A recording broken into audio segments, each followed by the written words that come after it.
मेरे पिताजी गांव के सरपंच थे, तो मुझे घर से बाहर जाने दिया नहीं करते कि भाई बच्चे पढ़ाई करो। सिर्फ एक ही एम था उनका। मतलब पिताजी भी स्ट्रिक्ट वाले थे वो? बहुत स्ट्रिक्ट थे मेरे पापा। कुटाई भी करते थे कभी? अरे कुटाई तो बहुत बार हुई है, पर ऑन कैमरा थोड़ा बताने में रहता है।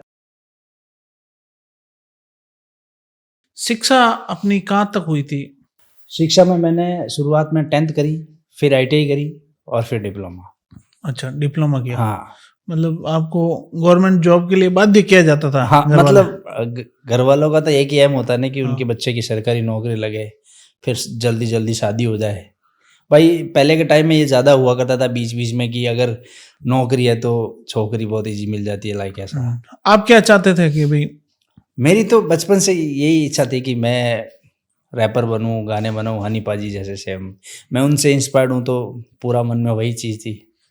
और आज देखो धीमे धीमे शुरुआत कर ली है। तो संगीत कैरियर की आपकी शुरुआत कहाँ से शुरू हुई? कब, क्या पहला गाना कब था? इसके बारे में थोड़ा डिटेल में बताएंगे? मैंने अभी जैसे बताया कि बचपन से मुझे पढ़ाई के लिए प्रेशर किया जाता था घर में, और मैं जैसे ही बहाने ढूंढता था बाहर जाने की, मेरे को कब मौका मिले और मैं बाहर चला जाऊं। तो हमारे क्या, जैसे खेती और ये पशुपालन हुआ करता था, तो मैंने कहा यार मैं ये गाय चराने जाऊं। तो घर वाले बोलते ठीक है चल, कुछ तो कर ही रहा है, पढ़ाई नहीं तो यही कर ले। मैं गाय चराने जाता था, वो MP3 आता था ना, iPad? हाँ iPad में वो गाने डाल के सुनता था हनी पाजी के।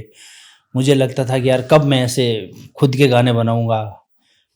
मतलब बहुत इच्छा शक्ति हुआ करती थी उस समय। हाँ, और मन में एक अलग ही जोश था। अगर उस समय मेरे को वो चीज़ें मिलती ना, तो आज हनी पाजी, मैं बोल रहा हूँ ना, मेरे पीछे थे और मैं आज हनी पाजी से आगे।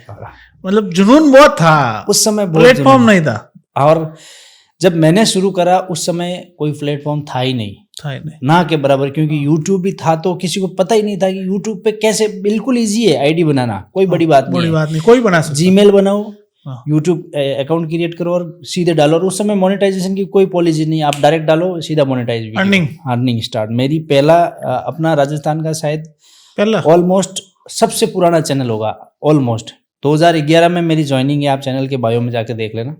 2011 में। और वीणा म्यूजिक, जहाँ तक मुझे लगता है बहुत पुराना चैनल है, राजस्थान का ओल्डेस्ट। और वीणा म्यूजिक भी 2013 में ज्वाइन कर रखा है उन्होंने, और मैंने 2011 में कर रखा है। ये आपके लिए बड़ी प्राउड की बात है। बिल्कुल सर, हमें भी बहुत प्राउड हो रहा है। आप 2011 में यूट्यूब चैनल, जब लोग समझते नहीं थे उस समय आपने यूट्यूब चैनल से।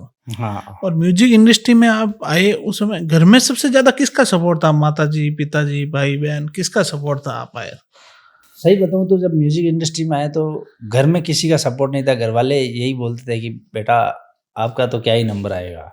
घर वाले नहीं करते हैं शुरुआत में। और उस समय ये पैशन थी नहीं, पैशन था ही नहीं, बिल्कुल नहीं। मतलब ना के बराबर समझ लो।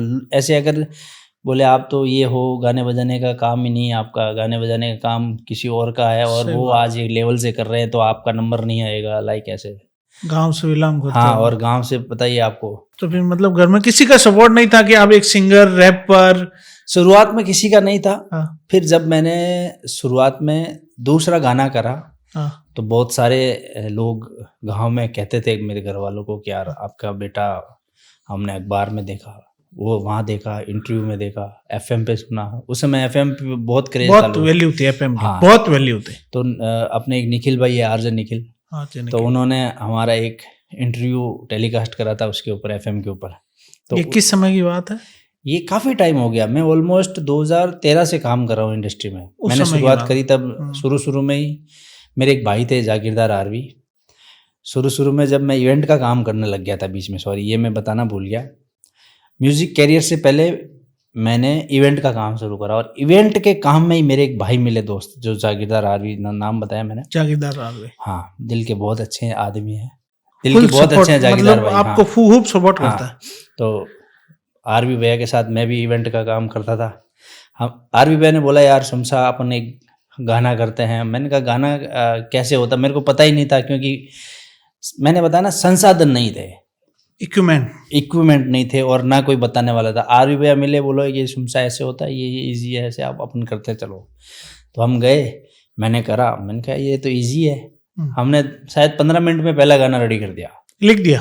मजाक मजाक में लिख दिया, ये समझो। कोई उस समय कोई चैट जीपीटी वगैरह, मोबाइल, इंटरनेट कुछ भी नहीं था? कुछ भी संसाधन ये zero, दिमाग ही चल रहा था सिर्फ ये चैट जीपीटी था पूरा हाँ, कंप्लीट। कंप्लीटली यही 15 मिनट में पहला गाना लिख दिया? गाना लिख दिया 15 मिनट में, गए तुरंत रिकॉर्ड, और फिर हम वहां से आ गए वापस अपने घर।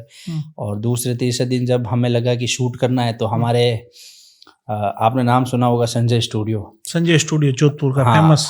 अशोक जी कनौजिया के एक बेटे हैं, सार्थक। आज राजस्थान के टॉप डायरेक्टर में नाम है उनका, बहुत अच्छा काम है उनका। और एज के अकॉर्डिंग देखोगे ना आप, सार्थक की एज भी अभी इतनी नहीं है, और उन्होंने बहुत अच्छा काम कर रखा है सार्थक जी। हाँ, और शुरुआत में जब मेरे से मिले तो सार्थक हाइट में भी और एज में भी कम थे। तो हमारी बात हुई, मैंने कहा यार म्यूजिक वीडियो बनाना है, मैं और रुखसा बैठे थे, बोले बना देंगे। उनका भी पहला म्यूजिक वीडियो था सार्थक जी। हाँ, स्टूडियो तो राजस्थान का उस समय भी टॉप था संजय स्टूडियो, और आज भी जोधपुर में आपको बताइए टॉप है, नाम है हाँ। तो सार्थक भाई ने बोला मैं भी पहली बार कर रहा हूँ, मैंने कहा चलो करते हैं। फिर किया, अच्छा लगा। उस समय स्लो मोशन ऐसा कहीं था ही नहीं, मैंने कहा यार ये तो स्लो मोशन में अच्छे लग रहे हैं हम चलते हुए। और संजय स्टूडियो के पास उस टाइम में बहुत अच्छे कैमरे हुआ करते थे, बहुत अच्छे हाँ, मतलब उस टाइम में ये मान लो कि जो टॉप से टॉप टेक्नोलॉजी हुआ करते नहीं, जैसे आज के टाइम में जो टॉप कैमरे हैं, वो उस समय उनके पास टॉप कैमरे थे, मतलब हाई एंड। हाँ, हाई एंड लास्ट। तो उन्होंने करा, हमने देखा, हमने तो पहली बार अपना खुद का स्लो मोशन कैमरे में देखा जिंदगी में, पहली बार तो बहुत प्राउड फील हुआ। और खुद के सपने साकार होते हैं ना जब ऐसे देखते हैं ना खुद की आंखों से, कह रहे यार मैं हूँ क्या ये।